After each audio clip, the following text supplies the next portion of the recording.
Welcome back to another episode of Out Loud Geek, where we discuss news and views about pop culture, science fiction, fantasy, food, cooking, the outdoors, and more.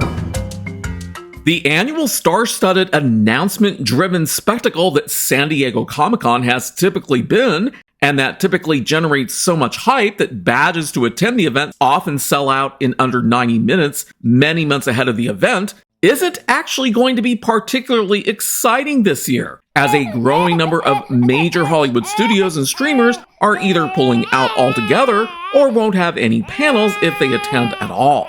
Last year's Comic-Con was the first to resume in-person events following 2 years of the COOF. But the COOF has nothing to do with this year's lack of major attendees and panels. The problem now is the current writer's strike, as I had talked about in a video that I had released back on May 2nd, as well as the possible actor's strike that could begin as early as next month. While the dates for this year's Comic-Con are from July 20th to the 23rd, the frantic badge purchasing mayhem for the general public to attend occurred way back on November 5th, 2022, and sold out within 60 to 76 minutes. That was months before anyone knew that there was going to be a writer's strike by the WGA starting at the beginning of May, which has already pretty much shut down most Hollywood productions. And if the actors go on strike, they will be obligated by the SAG-AFTRA, or Screen Actors Guild - American Federation of Television and Radio Artists, to not attend any kind of studio-run promotional events, such as panels at Comic-Con. It is due to that uncertainty that several studios have preemptively nixed plans for a robust presence at San Diego Comic-Con this year.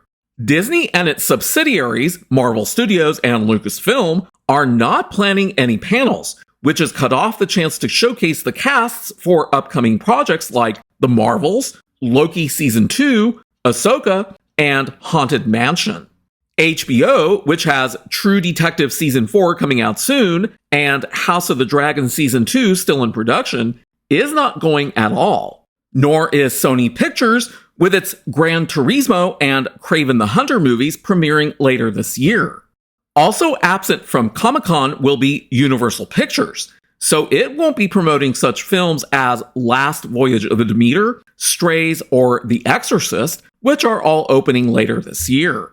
Netflix, which just held its massive Tudum fan event in Brazil, where it debuted first looks at big-budget genre series, including its One Piece adaptation, is also going to be sitting out Comic-Con this year.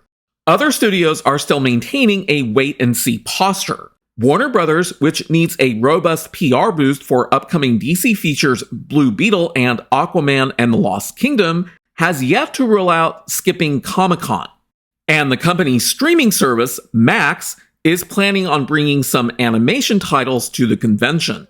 Paramount Pictures expects to hold a panel for the animated feature Teenage Mutant Ninja Turtles Mutant Mayhem, but its streamer, Paramount Plus, has yet to commit to panels for its Star Trek shows. NBC will only move forward with its panels if there is no actor strike, but that protocol does not necessarily extend to its sister streamer, Peacock. And Amazon plans to have some kind of presence since Season 2 of The Wheel of Time and The Boys Gen 5 are due to premiere in the fall, but the streamer is still sorting out what that will be. Apple is remaining tight-lipped about what, if any, presence it may have. In the absence of panels, some studios may lean on activations and promotional stunts outside the San Diego Convention Center to generate fan interest, which of course will be little comfort to Comic-Con International, which is the corporation that operates San Diego Comic-Con.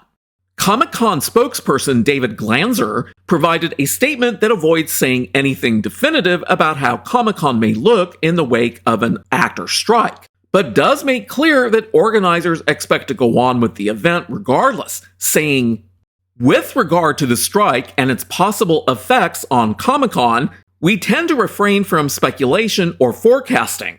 I will say our hope is for a speedy resolution that will prove beneficial to all parties and allow everyone to continue the work they love. Until then, we continue to diligently work on our summer event in the hopes of making it fun, educational, and celebratory as in years past. Various comic conventions that have sprung up all over the country over the years have come to rely far more heavily on having celebrity guests appear in order to sell as many tickets and passes as possible. What that has often led to is reduced importance for comic book and other retail-related sellers, as well as artists, who can gain a lot of attention by attending comic conventions. Most of these comic conventions, including the famed San Diego Comic-Con, began far more humbly with only hundreds of attendees possibly attending, with the original focus being comic books. That all changed, especially with San Diego Comic-Con, when the allure of Hollywood studios and celebrity guests attending and hosting elaborate panels transformed the convention into the spectacle that it has typically been in recent years, with the exceptions being primarily due to the couth. So for anyone who felt lucky enough last November to be among the few to obtain badges to attend, and were hoping for a return of a full-blown spectacle again this year, many will undoubtedly be very disappointed, because that's not what San Diego Comic-Con is going to be this year. While there will be lots of attendees, including lots of cosplayers, lots of booths, lots of vendors, and various less spectacular panels, this year's San Diego Comic-Con will be more like other comic conventions that have sprung up around the country, so it won't be that unique. I know because I have personally attended a number of comic and anime conventions of varying sizes over the years, but I never wanted to attend San Diego Comic-Con because it's typically too crowded, and much of what many of the attendees end up doing is standing in hours-long lines for the hope of gaining entry into highly coveted panels in Hall H. But while there won't be any highly coveted panels this year, the crowds will still be there. Invariably, when anything does get announced at San Diego Comic-Con, it will become public knowledge that can be learned in minutes or hours later online without having to go through all the expense and stress of attending such a massive event in person. Going to a comic convention can be a remarkable experience the first time one attends, but after going to several, they slowly start feeling more and more like the same thing repeating itself over and over. And while some conventions may be good some years, they may not be as good, entertaining, or worthwhile in other years.